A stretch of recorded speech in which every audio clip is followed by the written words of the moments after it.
This is an iHeart podcast. Guaranteed human.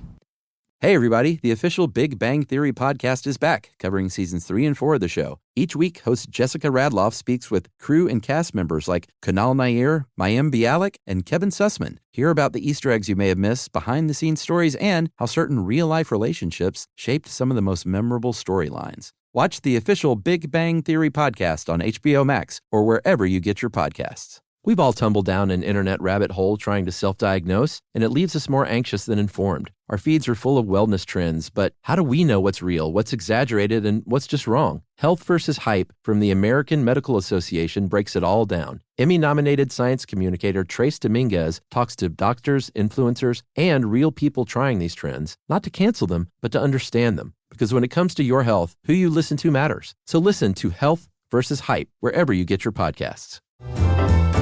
Welcome to Stuff You Should Know, a production of iHeartRadio.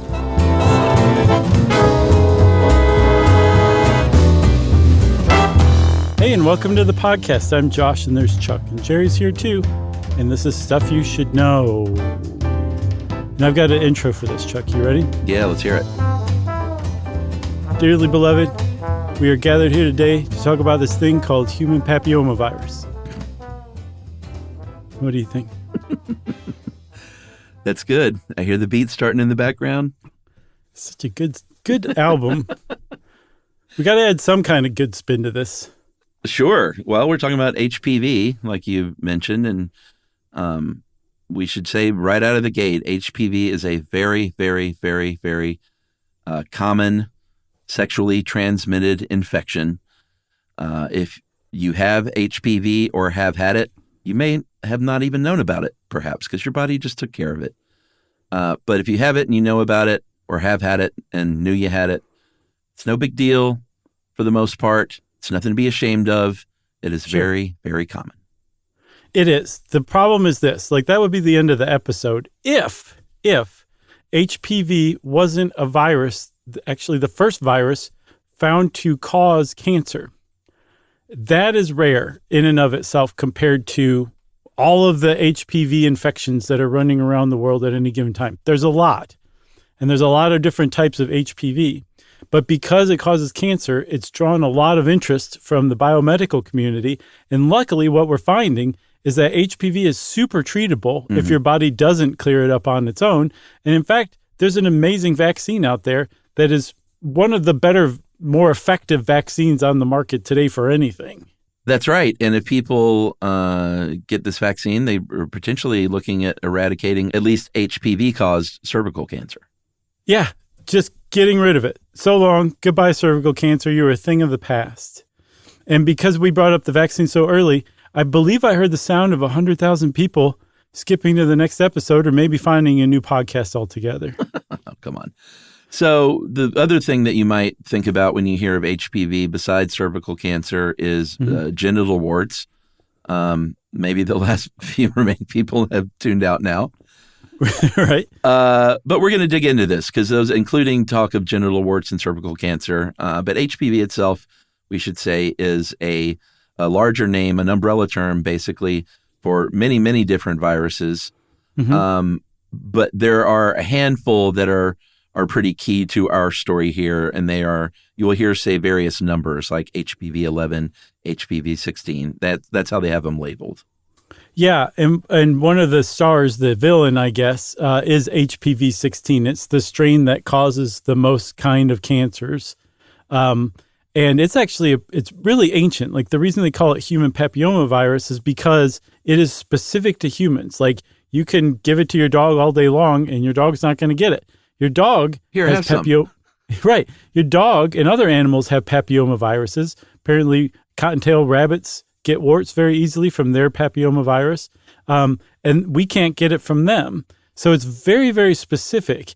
And HPV 16, which is a kind of human papilloma virus that causes cervical cancer, among others, they believe that humans, us, modern Homo sapiens, got it from Neanderthals and Denisovans when we used to have sex with them and then with us. You know what you got to do before you try and give your dog HPV, though? What? You got to make him sit. I don't get it. What? You got to make your dog sit before you give it HPV. All right. I'm just going to scoot right on past that one. Okay. So we're talking a little bit of history. We'll see. We'll do a poll of people who get that joke and don't. I want to hear from you. Okay. All right. Well, you explain it later, and I'll see if I'm guessing it right. All right. No, I get chastised for explaining jokes, so I'm not even going to do that this time. We'll let the people speak. Wait, why don't you do it next time? I really want to know this one. I'll tell you after. Okay. So looking at our history of human beings, people have long suspected that warts that you see, like you got a wart on your nose or a wart on your elbow, that there was an infection that was responsible for that happening. Finally, we proved that in the middle of the 19th century or so, when there were scientists that were intentionally trying to give themselves warts. Yeah. And it worked by infecting their skin. So all right, we figured that out. With wart extracts. Yeah. Gross. Just wanted to point that out. So it took a little while for that to go downstairs and apply to genital warts because people thought for a very long time, hey, if you have genital warts, that's just a symptom of like syphilis or something. Right. And we eventually learned that that's not the case at all. Yeah, there was a 1917 German paper that purposely infected a virgin girl to prove that genital warts exist outside of STIs, that it's its own thing. And they did. They proved it. So there's another thread going on at the same time. Back in the 19th century, they figured out that cervical cancer was a strange conundrum, scientifically speaking, because if you took a group of nuns and you took a group of married women and put them together, the incidence of breast cancer would probably be about the same. The incidence of lung cancer, probably about the same. The one that diverged is cervical cancer, and they couldn't figure out why, because it didn't really make sense, except the only way that did make sense is that cervical cancer somehow developed from a sexually transmitted infection. I wonder if one person knew it and they were sharing with other scientists and they were like, I don't know. And they're like, what do nuns not do that other married ladies might do? Drink wine. Still don't know. No. What's something they might do in the bedroom, maybe? Watch TV. I don't know. Just tell me. Oh, there's a good sketch in there somewhere, I think. Sure. So they figured all this out. They put it all together, and they finally realized, thanks to a German virologist, another one named Harald Zurhausen, great name. Mm-hmm. In 1983, he found that if you took a specimen of cervical cancer, a biopsy, and studied it closely, you would actually find a papilloma virus inside. And specifically, it turned out to be what we now know as HPV-16. The chances are there's going to be some form of HPV-16 found in that biopsy, in that cancerous cell taken from a cervical cancer patient. That's right. And like you said, that was in 1983. Flash forward to 2008, when Harald Zurhausen gets a Nobel Prize in physiology or medicine for his continued work developing that HPV vaccine that we mentioned. Right. So nice work, Zurhausen. Yeah, way to go. I think he deserved it because he found this is the first virus that we've ever shown to cause cancer. There's like this whole field of medicine that's starting to kind of wrap its head around the role that viruses play in all sorts of diseases. I know there's a hypothesis that schizophrenia might actually be triggered by a dormant virus that comes to life later on around your teenage years. So this is the first time we pointed to it. And that's one of the things that makes HPV so fascinating. There's not a lot of viruses running around that cause cancer, and this one definitely does. Yeah, so we mentioned that it's a lot of viruses, over 200 if you want to get a little more exact. And they generally divide these into a couple of different groups, the cutaneous and the mucosal types. Cutaneous HPVs are, this is where you think of the warts. They infect the skin. If you have like plantar warts on your feet or you have warts on your hands or something like that, it's because of the cutaneous type of HPV.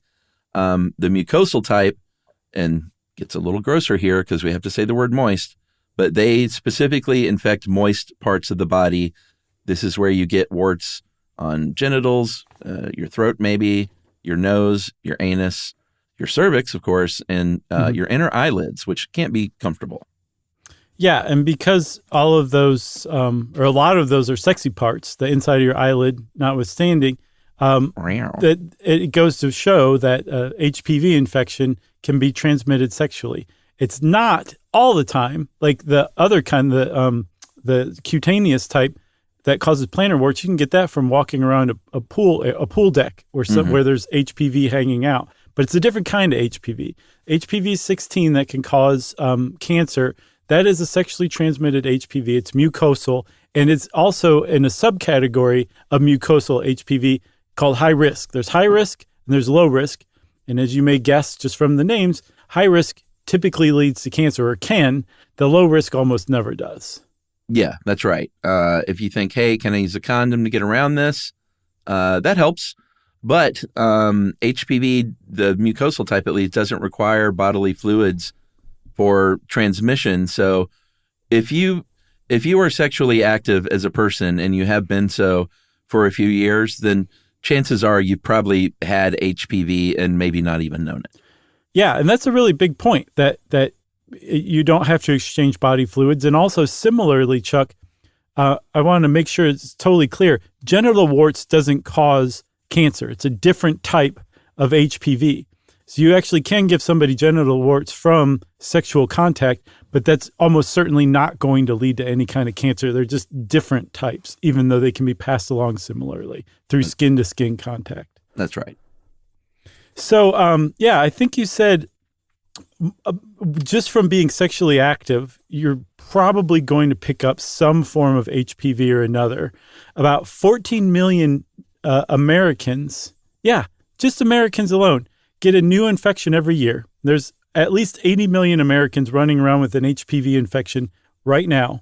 And if you do the math, here in America, we have a pretty close replacement rate where we have just a few more 100,000 births than deaths every year, right? So let's just say that's a wash. At 14 million new infections every year, that means everything staying exactly the same as it is now. In 24 years, every single American will be infected with HPV. And we already said that HPV 16 we got from Neanderthals. So it's been around a really long time. So it makes you wonder, well, why this sudden surge in infections? And apparently a lot of the incidences of HPV, or this rise in incidence, can be traced to changes in sexual mores and behaviors that have occurred over the last few decades. Should we just put a pin in that? Sure. Okay. We'll reveal what that might mean later on. Maybe we should take a break. Yeah? Yes. Pretty good intro. And we'll talk about genital warts when we get back.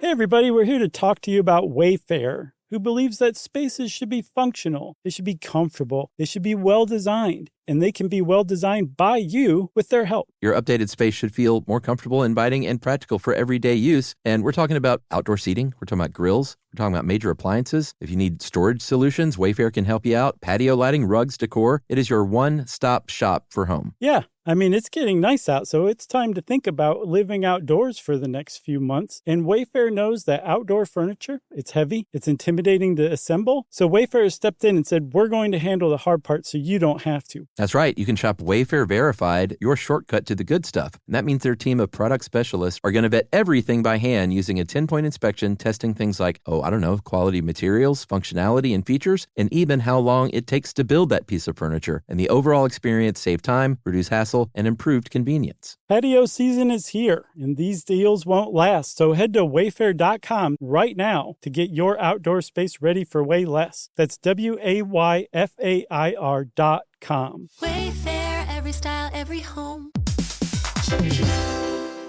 Dell PCs with Intel Inside are built for the moments that matter, for the moments you plan and the ones you don't. Built for the busy days that turn into all-night study sessions, the moment you're working from a cafe and realize every outlet's taken. Yeah, the times you're deep in your flow and the absolute last thing you need is an auto update throwing off your momentum. That's why Dell builds tech that adapts to the way you actually work. Built with a long-lasting battery so you're not scrambling for the closest outlet, and built-in intelligence that makes updates around your schedule, not in the middle of it. That's right. They don't build tech just for tech's sake. They build it for you. Find technology built for the way you work at Dell.com/Dell PCs.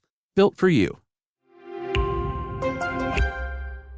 Everyone knows winter is the real mess maker. You don't need WeatherTech floor liners for summer unless you hit the beach and half the beach ends up back in your car, or the campsite dirt ends up in your trunk. Then you'd want a cargo liner, or a road trip goes sideways, lemonade spills, ketchup goes rogue, ice cream drips. Yeah, you'd be pretty happy about those WeatherTech seat protectors. So just to be clear, as the mud you're inevitably going to step in this summer, you don't need WeatherTech unless you plan on doing summer. Visit WeatherTech.com today.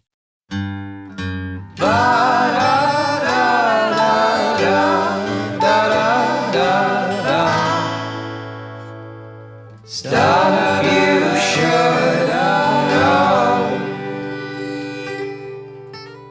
All right, so we're back. We promised talk of more talk, that is, of genital warts. I believe you mentioned the low risk mucosal type, usually 6 and 11 HPV are the ones that cause these warts, or other moist membranes, mucous membranes. They don't generally cause a lot of health problems, or any really. They can be painful sometimes. They can be itchy. Obviously, there's a lot of embarrassment that surrounds genital warts. Just saying those words together isn't something you're probably going to advertise to people. No, you don't say just disregard my genital warts. Yeah, I mean, well, I'm sure plenty of people have said that, but who knows? It doesn't always work. Who knows whether it works? But it's nothing to be ashamed of, because it is quite common, and they can be removed. Sometimes medication can do it. Sometimes they'll do the old freeze with liquid nitrogen routine. I used to get that. I got warts on my elbows, and I used to get it burned off with liquid nitrogen pretty regularly. I think I remember not pleasant. That. Yeah, I feel like I've had that done with. I think I had plantar warts that they did that too when I was in college. Yeah, I'm pretty sure you can get rid of warts that way. Yeah, there's also lasers these days that can handle that. Yeah, different methods to get rid of those genital warts in due time. So don't worry about it if you have those people. Just keep soldiering on. You'll be okay.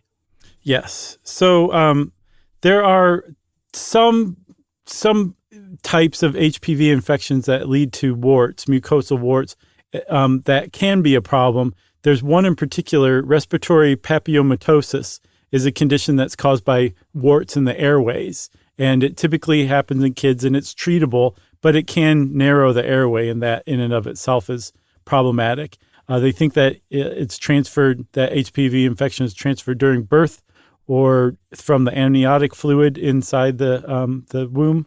But it's pretty rare. It's one of the rare ones that, this is actually could be a bit of a health problem from warts. Yeah, for sure. But that is only in young children. It's usually you see it between the ages of 2 and 6.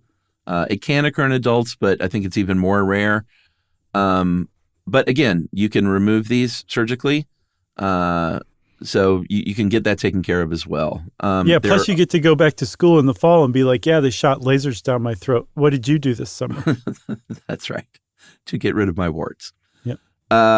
There's also infections with the high-risk kinds of APV that don't clear up on their own, and these are the ones that could eventually lead to cancer. Yeah, so this is a very, very long process, but essentially this HPV infection that is akin to causing warts hijacks a cell, just like any other virus, causes it to multiply and multiply and multiply. And then as these cells rupture, they release more viruses into the extracellular membrane, and they get into more cells, and it just gets worse and worse. The difference between an HPV infection and other types of infections from viruses is that they're not systemic. They stay very, very localized. And so they form a very recognizable lesion. Yeah, but it isn't just cervical cancer, though, that we should point out. I believe there are 6 kinds of cancer. I think the data that we got, was this Livia? Did she help us with this? Yeah, hats off. I could tell, in a good way. I was like, oh, geez, I could tell. All the dirty jokes Yes. that we can't say. 2021 is when we got the latest CDC data with more than 37,000 cases of cancer associated per year of HPV that are associated with HPV. 22,000 in women, 16,000 in men, and the 6 kinds of cancer, or I guess the 5 besides cervical, are anal cancer, penile cancer, vaginal cancer, vulvar cancer. Vulvar cancer. Man, that's hard to say. It is. That's a good pre-stage warm-up. Okay. So if you hear me backstage saying Good that. Lord. And then finally, oropharyngeal cancer, which is the base of the tongue, the back of the throat, tonsils. You can also get that through tobacco use, not surprisingly. So you should also not be surprised to learn that as tobacco use has gone down, so have incidences of non-HPV oropharyngeal cancer. But incidence of oropharyngeal cancer overall has increased because there's been a rise in HPV infections through that. Man. And I think I made it pretty clear HPV 16 is one of the big baddies of this episode. So is HPV 18. Those are the 2 most common cancer-causing types of HPV. HPV 16 is responsible for 90% of HPV-related oropharyngeal cancers, half of all cervical cancers, and all the other cancers that are related to HPV. It makes up a significant portion of them, just 16 alone. Yeah, and I think 18 causes 20% of cervical cancer. So between those two, you're looking at 70%. So let's talk cervical cancer, shall we? Because it's really important. It's become, I guess, how do you put it? It's really emerged as a condition that's gotten a lot of attention because there's so much potential for getting rid of it altogether. Yeah, and it's a situation where here in the United States, due to early detection and treatment, it is really, really lowered. I think it's gone down by more than 50% from the mid-'70s to the mid-2000s. And of course, 4,000 people is a lot of people, but when you're talking about what the rates could and would have been in the past, 4,000 Americans dying of cervical cancer each year is a lot of progress has been made. Yeah, and overall, I think there's 350,000 deaths from cervical cancer worldwide every year. Yeah. And I mean, Americans make up a decent portion of the world population, but not a good portion of the cervical cancer death population. The reason why is because America has a really robust screening process that is easily accessed by American women to search for cervical cancer and catch it early on. And it's not nearly as robust in some other developing parts of the world. Yeah, because in America, once you turn 21, if you're a woman, generally from about 21 to 65, you're going to be getting a Pap test about every 3 years, or at least you're supposed to. And the U.S. Preventative Services Task Force, the USPSTF, says if you're under 30, they don't recommend that you get tested for HPV unless you have some pretty obvious risk factors. Why? Well, because generally by then you have probably gotten it and it has probably cleared up on its own. And that also means that you have some kind of immunity, sometimes very long-lasting immunity. Yes. So they say don't bother with the HPV test, but definitely do get your Pap test. Pap, by the way, isn't short for papilloma. It's short for the guy who came up with the test, Georgios Papanikolaou. Pap, I guess, to his friends and family. Sure. So that's looking for abnormal cells in your cervix. If they find that, then you test for HPV to see what kind of HPV infection you might have that could account for those abnormal cells. And then the American Cancer Society says, forget that. Just start at 25. Forget the Pap smear. Start with an HPV test. Like if you have to prioritize one, do that. Yeah. And you might say, well, I'm confused. The Preventative Services Task Force says 30 and focus on the Pap test. In the meantime, the ACS says throw the Pap test out, focus on the HPV test starting at 25. which one should I choose? And you don't have to worry if you're an American because your insurance company will choose for you, and that'll probably be neither. That's right. If during your screening you happen to see what's a precancer or a dysplasia, then what they're probably going to do next is to examine the cervix. It's not a pleasant process. It's done using an instrument called a colposcope. You may get a biopsy performed, but a lot of times it's a minor thing that's going to go away on its own. And so what they might do is say, hey, let's just monitor this thing instead of removing it and just sort of get you tested more regularly to see what's happening with that. Hey, welcome to your year of anxiety. Yeah. Until your next test. It sucks. Yeah, but the odds are with you. Yeah, for sure. Because we've got this early screening, because they have like a lot of telltale signatures.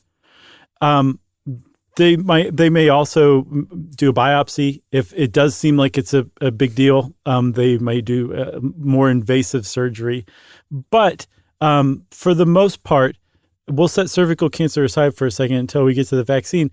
If you go get a Pap test and you do some form of HPV testing, whether if needed, you're probably going to catch it early enough for it to be treated. That's right. That's the great news with cervical cancer. Unfortunately, the other kinds of cancers, the other 5 that we mentioned caused by HPV, there isn't a routine screening for those or preventative treatments for those. And that is one of the reasons why you mentioned oropharyngeal cancer is growing, even though tobacco use and tobacco-caused oropharyngeal cancer is falling.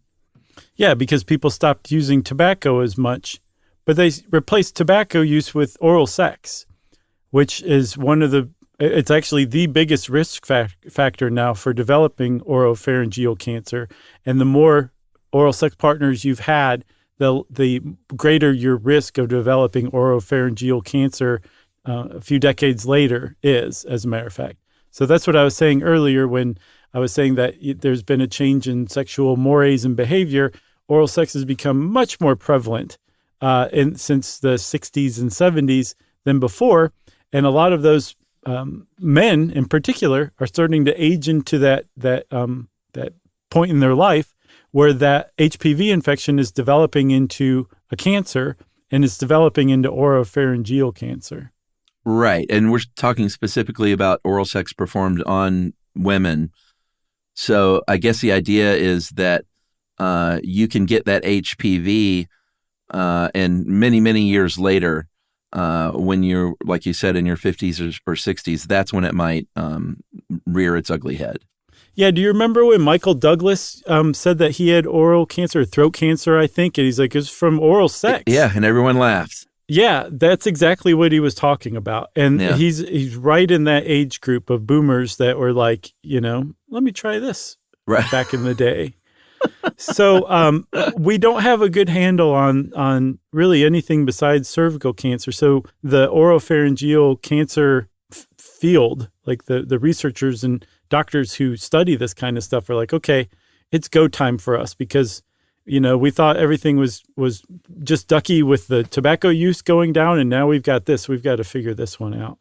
That's right. Good time for a second break? I think so. All right, great. We're going to take a break. And, we talked about the vaccine a couple of times. We're going to come back and put all our vaccine cards on the table right after this.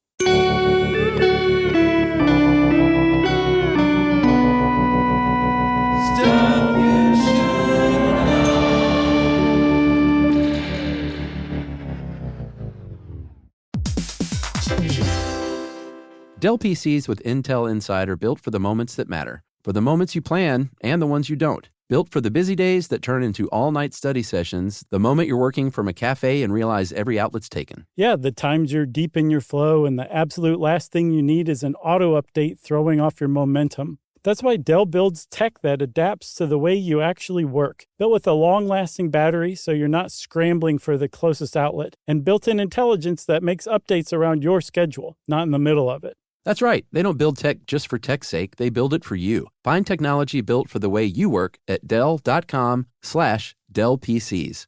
built for you.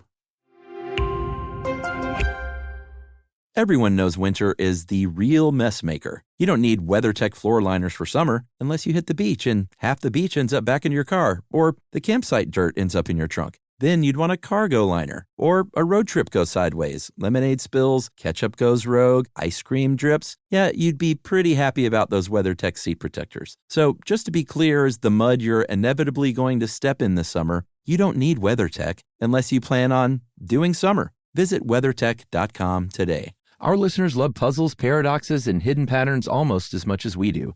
On TikTok, those fascinations come to life. People are breaking down physics, exploring geology, and explaining why the world works the way it does. You'll see impressive experiments, explanations that finally make sense, and connections you didn't expect. It's like having a lab, a lecture hall, and science museum in your pocket.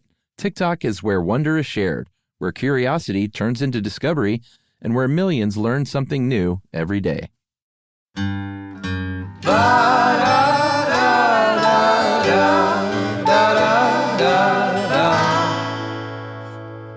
Stuff you should know. Chuck, before we move on to the vaccines, which I agree we should do post haste, we do want to mention that the other kinds of high-risk HPV mucosal cancers include, I think, like you said, anal cancer, vulvar cancer, penile cancer, and vaginal cancer. And they start to get much more rare, starting with anal cancer down to vaginal cancer, as far as cancer cases go caused by HPV. Hopefully, we'll be able to figure this out, and there won't be any of those cases. But that's another reason why cervical cancer got so much attention, because it was much more prevalent in addition to much more treatable. That's right. I'm glad you said that stuff. So now we can talk about the vaccine, okay? Yeah, let's do it. There were two guys, Jean Zhao and Ian Fraser, and they both worked at the University of Queensland. I believe Ian Fraser ran the lab, and Jean Zhao and his partner worked for Ian Fraser, and together they started studying HPV, specifically HPV-16, and they figured out that you could take HPV-16 and isolate proteins from it, and you could use those proteins ostensibly in a vaccine. And in very short order, within a decade or so, a vaccine finally did come out. Apparently, the drug companies took some pep talks, I guess, about how much money they could make on this. And they finally saw the light. And we ended up with a HPV vaccine in 2006. The first one was called Gardasil. And I remember when this came out, because from the outset, it came out essentially in the midst of the firestorm of the vaccines cause autism stuff that was going on at the same time.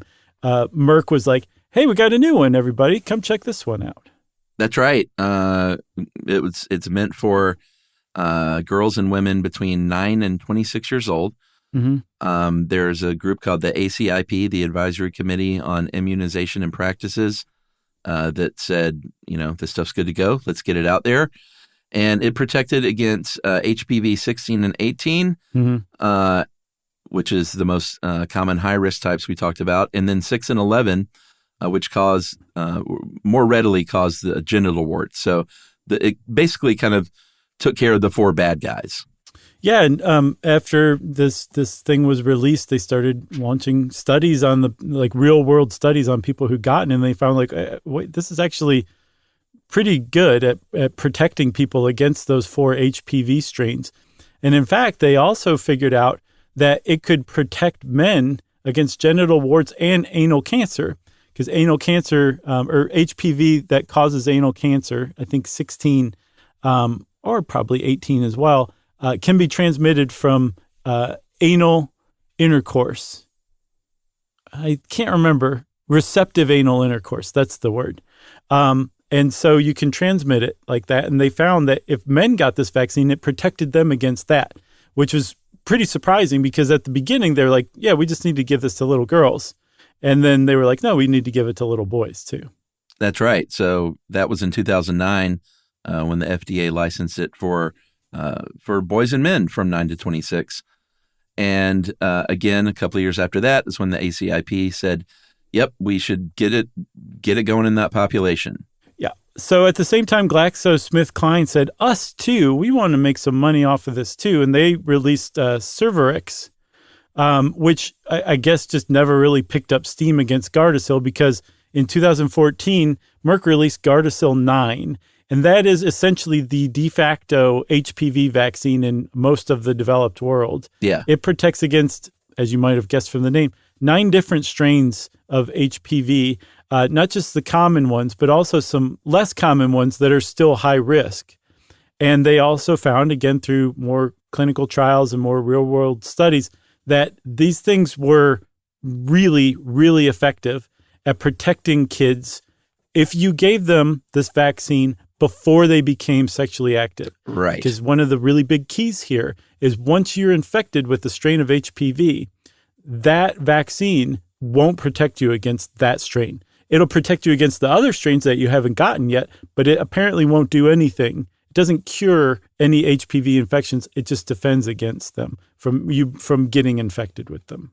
Yeah, and that's why they went from 9, down to 9 years old. Right. It's 2 shots, 6 months to a year apart. If you're older than 15, I believe you have 3 shots over a 6-month period. And if you're like, well, wait a minute, at the time, like you're like, well, I'm older now, and this stuff just came out. And they were like, sucks for you. Yeah, well, you're not going to get the full benefit necessarily from that vaccination, but they said it's still maybe worth getting if you weren't vaccinated as a kid. Especially if you had fewer sexual partners, so less sex. The older you are, the likelier the vaccine is to protect you against it later in life. Right. And if you were a 40-year-old virgin, then they made a movie about you, starring Steve Carell. Pretty good movie, too. Yeah, I like that one. So, like I said, this thing was released in the midst of the Vaccines Cause Autism firestorm. And so it was controversial right out of the gate. But Rick Perry, who was governor of Texas at the time, did not help things at all. He did something that seems extraordinarily bizarre today in retrospect. He was the Republican governor of Texas, who ended up serving as Department of Energy secretary under Trump. And he mandated as governor that every girl entering 6th grade who lived in Texas had to get the Gardasil vaccine in 2007, a year after it got FDA approval. And that did not sit well with a lot of parents. No, a lot of parents were either just, sort of like stuff you hear about today, like, parents' rights groups saying that we want to make those decisions. Some of them were part of the anti-vaccine movement. And some of them also, and just people in general, I think, were like, well, wait a minute, Perry, you've got, you're cozied up to these lobbyists for Merck. Like, is that what's going on here? So it was a big deal. And like you said, in retrospect, it's very odd to see a Texas Republican governor mandating vaccines for anybody. Yeah, and Rick Perry had big-time ties to Merck. That was the only HPV vaccine on the market at the time, so it's not like he could choose from a different type. But just those ties made the whole thing smell fishy. There was another really big thing that parents came out against. There was a lot of fear that when you vaccinated your kid with a HPV vaccine, they were going to run right out and start having receptive anal sex because now they were protected. They were going to have intercourse or have oral sex starting at age 9 because you just gave them this license to go have sex because you vaccinated them against HPV. And that was the one that the most vocal opponents sounded the alarm about. But it turns out from studies, follow-up studies about hesitation, HPV vaccine hesitancy among parents, that's almost like not even on the charts. Like very few parents are actually worried about that. They're more worried about things like whether it's safe or they think that their kid actually doesn't need it because my kid's ugly. Like there's a whole other cadre of reasons, and that one apparently didn't pan out. And studies that looked at it, that possibility found that girls who had been given the HPV vaccine preteen compared to girls from the same cohort, had no more incidences of seeking birth control, of pregnancies, or of any other things that indicated they had more sex than the girls who weren't vaccinated with the HPV vaccine. Yeah, and I bet one reason is because parents probably didn't say, all right, you're going to the doctor and you're getting this vaccine, and you know what that means. So the other, one of the other things that popped up was the idea that whether or not you need to vaccinate boys. In 2011, there was a story in the New York Times that basically kind of suggested that the biggest benefit for male vaccination was either protecting female partners because the only way to, if you're going to get it as a man or a boy, is to have, like you said, have that receptive anal sex. And so we've learned since then that straight men are also at risk, especially for that oropharyngeal cancer. So that was sort of, I was about to say quickly quashed, but also it wasn't, because people got up in arms about it. Yeah, because HPV-16 causes 70% of oral cancers, right? So if you give a boy the vaccine against HPV-16, you're going to take a big bite out of that possibility of them developing oropharyngeal cancer later in life. It just makes sense. So it does make sense for boys and girls to both get the vaccine. And yet there's, thanks to the anti-vax movement, thanks to Rick Perry and his Merck ties, thanks to that study that linked autism with vaccines, there's still today just a lot of hesitancy in mandating HPV as part of a required vaccine schedule among boys and girls in America. I think Delaware, Rhode Island, Hawaii, Virginia, and D.C. are the only ones that require vaccines for students. They require it for boys and girls. But even with that hesitancy among states, among individuals, the cases of cervical cancer and deaths from cervical cancer have fallen dramatically since 2006, when we started vaccinating kids against HPV. Yeah, that's the one takeaway, is that this is a vaccine that really seems to work. Yeah. There was a study in 2021 that found that among women who had been vaccinated between 12 and 13, there were 87% fewer cases of cervical cancer. Yeah, that's nuts. 87. And Johns Hopkins came up with a model that said that because of vaccination rates among men, there should be 1,000 fewer cases of oropharyngeal cancer by 2045. You might be like, that's it? That doesn't seem like that much. Well, the reason why is because only 20 to 30% of boys aged 13 to 17 are getting that vaccine. If you increase that percentage to like what girls are getting, which is more like the 60 to 70% range, it would take an even bigger bite out of oropharyngeal cancer in the future, because those kids will eventually age. And if they got the vaccine, they won't have contracted that strain of HPV. That's right. How many people are getting this vaccine? More and more. In 2022, 57% of kids between the ages of 15 and 17 had gotten at least one dose. Mm-hmm. If you are from a family that has parents that are college educated and maybe a little more money, you're more likely to be vaccinated against it. Statistics show. Mm-hmm. And, public education is one of the big reasons that people are more aware of it and more inclined to get it. Yep. So I guess that's it, Chuck. HPV. If you want to know more about HPV, there's a lot to go read out there and educate yourself on. Same with the HPV vaccines that are available. You should probably read up on anything like that first. But make sure that you are getting your info from trusted sources. And since I said that, of course, it's time for listener mail. This is good because it ties into an episode on whistling and something we both love, which is whistling. The Scorpions. Oh, yeah, I love this one. Hey, guys, listening to the show about whistling and got to the part of the episode about popular songs. And as I hoped, you guys did mention the classic Wind of Change by Scorpions. Mm-hmm. Side note, he says, it's just Scorpions, not the. Oh, sorry. Didn't know that. Kind of like Eagles and Indigo Girls. And Edie Brickell and New Bohemians. Yeah, and Edie Brickell. And New Bohemians? Yeah, that's right. Yeah. Isn't that what you said? Yeah. Yeah, brand new Bohemians. Right. And brand new heavies. That's right. Oh, God, I used to love that band. And new pornographers. Oh, well, I still love them. Who else? Jethro Tull. Okay. I love Jethro Tull, too. There you go. He whistled through his flute. However, guys, I was half expecting one of you to mention this crazy fact, and you passed over it.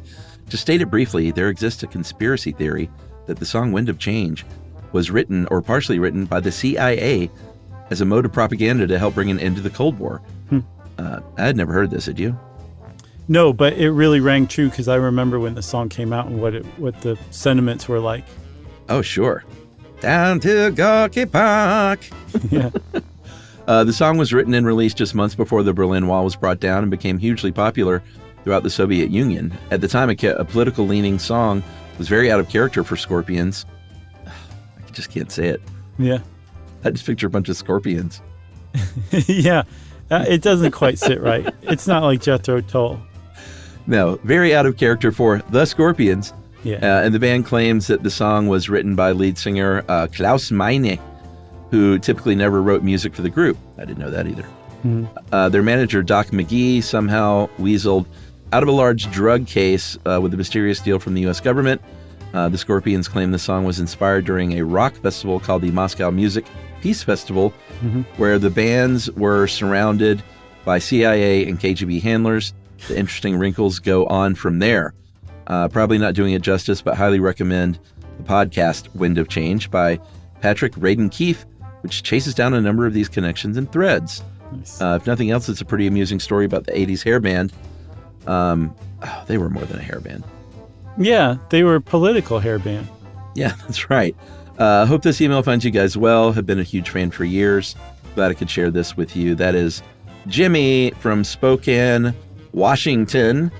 Nice. And Jimmy, I want to just follow up, and Josh, with a recommendation of my own.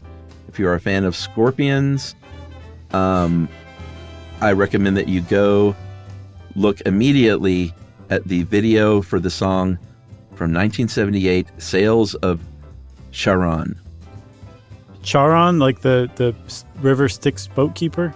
Yeah, Charon. Sails of Charon, Charon.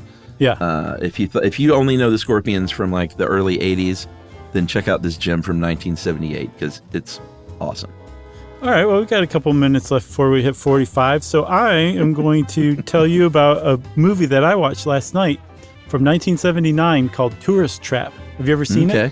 I don't think so. It is the definition of camp without intentionally being camp, without being annoying camp. It's one of the best schlocky late 70s horror movies I've ever seen in my life. It is really good. All right. What year? Okay. 1970? 79. You can stream it online somewhere.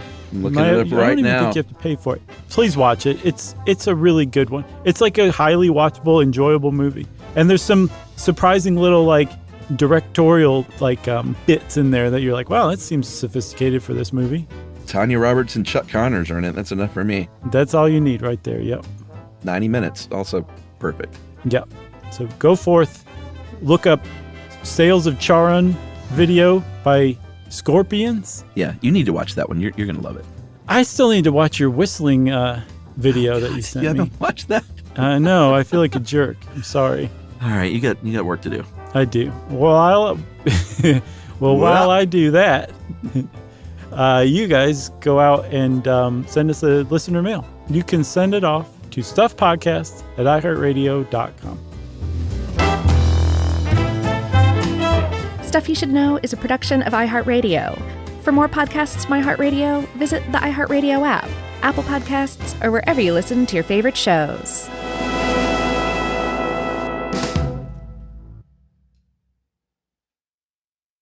Introducing the all-new Mazda CX-5, featuring more connection, Hey Google, where's the nearest Pilates class? safety that has your back, more discovery on the scenic routes, more passion in the details, and more control in changing weather. The all-new Mazda CX-5, more to move every side of you. See it in 5 films at MazdaUSA.com/5sides. Google is a trademark of Google LLC. Sequences shortened and simulated. Everyone knows winter is the real mess maker. You don't need WeatherTech floor liners for summer unless you hit the beach and half the beach ends up back in your car, or the campsite dirt ends up in your trunk. Then you'd want a cargo liner, or a road trip goes sideways, lemonade spills, ketchup goes rogue, ice cream drips. Yeah, you'd be pretty happy about those WeatherTech seat protectors. So just to be clear, as the mud you're inevitably going to step in this summer, you don't need WeatherTech unless you plan on doing summer. Visit WeatherTech.com today. When it comes to small business, people want to talk to people, not bots, not voicemail. Your customers or clients want a real human connection, and that's exactly what they get with Ruby. Ruby is the virtual receptionist company that takes care of your callers when you're unavailable, in the middle of something, or just don't want to pick up. They can answer, screen, and transfer calls, as well as take messages, collect payments, book appointments, and more. All while saving you time and making the people you serve feel special. It's available 24/7, 365 days a year, and is 100% based in the U.S. See how it works at ruby.com, or better yet, give them a call at 844-900-RUBY. This is an iHeart podcast. Guaranteed human.